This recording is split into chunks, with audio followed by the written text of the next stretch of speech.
post weekly crafting and cooking videos here on my YouTube channel. This video is video number 4 of the Invade London series. I've been posting some DIY, crafting, and even cooking video tutorials that have to do with the Olympics of 2012. This video is actually going to cover a super simple project that's a great way for you to reuse and repurpose some old t-shirts that you have in your house. This is going to be the perfect little go-to backpack for just about anything. Maybe your kids are training to be Olympic athletes themselves, or maybe they just do it for fun. Whatever it is, trust me, once they see this project, they're going to want you to make them one. The full supply list for this project is included in the video description box below, so now we can jump right into making our drawstring backpack. First thing I'm starting off with is just some white t-shirt fabric. This is actually some yardage that I got from one of my sponsors, Fabric Mart. And you can actually just use a t-shirt for this as well. So this is great to use up old t-shirts. We're going to cut out a square out of our fabric. And what I'm using here is a 12.5 inch by 12.5 inch ruler. Now, depending on the size of the backpack that you want to make, you can cut the dimensions to whatever you want. This is a decent size for my son who's 3 years old. So I've cut 2 pieces, right? I had my fabric doubled up, so you want 2 pieces. This is the time to do any kind of embellishments that you want to do on the front side. And I've just gone ahead and done using a basic machine applique technique. I've applied my son's initial here, and you can click on the video tutorial that I'm linking to right here if you want to learn how to do this technique yourself. So I'm going to take one of them here, and you just want to fold it the top down about 1 inch, and we're going to pin this in place all across the top. So I've pinned that one. I'm going to repeat the same thing to the other one. And if you have fabric that has a pretty side and an ugly side, make sure that you're folding it towards the back side of the fabric, okay? But the good thing about using a stretch knit is that the edges don't fray. So we don't have to really worry too much about like hemming and things like that. We're just going to stitch it just like we have it and leave the edges raw because it's not going to fray on you. Now we're going to stitch this down, and you can use any stitch you want. I don't recommend a straight stitch though, because if you've seen my tutorials on working with stretch knits, you know what's going to happen. If you're not familiar with sewing with any fabric that stretches on you, go ahead and click right there so I can link you up to my sewing series on working with stretch knit fabrics. It's not that hard, you just need to know a few basic things. So I'm going to use either a stretch stitch or a zigzag stitch, and I'm going to stitch right down this edge and this one as well. Now that we've sewn this up, you can see the edges are not going to fray on you, so just stitch it right down just like that. I do like to back stitch at the beginning and at the ends just to secure these stitches in place.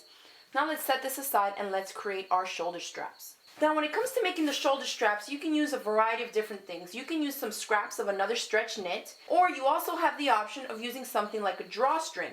And they sell this at your fabric or craft stores by the yard. It's like kind of like shoelace, but it's a little bit thicker. You can also use shoelace if you have it on hand. Just think outside the box, use ribbon, something different that you have that will still serve the purpose of the drawstring and the shoulder straps. To determine how much you'll need for the drawstring part and the shoulder strap, I just go twice across the top, so that's once, twice, and then once the length down the side. Now to cut this drawstring stuff, it will like spread open and fray on you. Just a little piece of tape and wrap it in the area of where you are going to cut. So just roll it around, and then you can cut your piece, and that will help keep the edges nice and enclosed. So cut 2 that are that same measurement, and now let's start putting the whole thing together. First we take our backpack pieces and we're going to lay them with the pretty sides touching. So one on top of the other, pretty sides touching. Match up all your raw edges, and then go ahead and pin around these bottom 3 sides. Once your pieces are pinned and look like this, you're going to go to your sewing machine, and again, using a stitch that's appropriate for the fabric that you're using, go ahead and stitch all the way around these 3 sides. Now where I do want you to take a note is that I want you to start not from all the way at the top, but instead start from down here, right under this casing, okay? So start here, back stitch, come down and around, pivoting on those corners, and then you're going to stop again here, back stitch as well. So you want to make sure that you're leaving the casing corners open. You see how we have 2 little tunnels down here? This is where we're going to feed our drawstring through, so we can't stitch that up or else you'll close that up. Well, I definitely messed up. Instead of stitching all these 3 sides, I was supposed to leave the bottom side open so we can insert our drawstring. Oh well. You'll still get the point, okay? What I've done is, since I stitched it up previously and I wasn't supposed to, I just went back and snapped a few stitches to open this area up. And you just want to measure about 1.5 inches from your corners. What you're going to do next is run a safety pin through whatever it is that you're using as your straps or your drawstring, and we're going to come to the top here. I'm starting on one end opening, okay? And I'm just going to feed this through here. When you get to the other opening here on the end, continue it across, meaning pick up right there the next one and continue feeding it through so that it goes around the entire top casing of the entire bag. So you can see what you end up with, half of your drawstring. You can see it's gathering it up there, and then this is going to be your shoulder strap that goes in here. So to do that part, what we need to do is just remove our safety pin.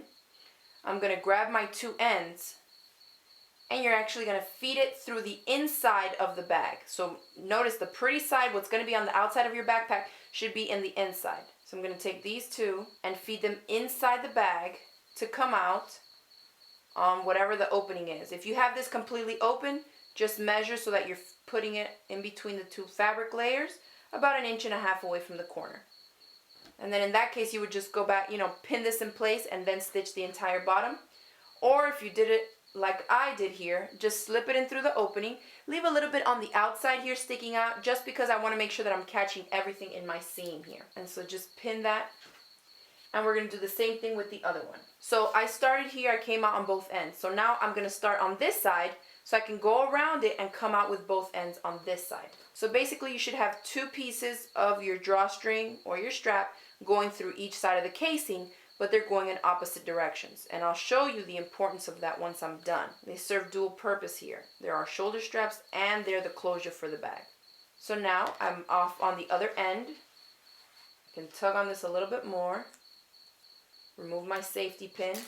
And again, grab both ends, feed them inside my bag, and come out at the bottom here. So now all I need to do is go back and secure these stitches here, right? And then we'll turn the whole thing inside out. Now that we've sewn our straps into place, we can clean this up a little bit.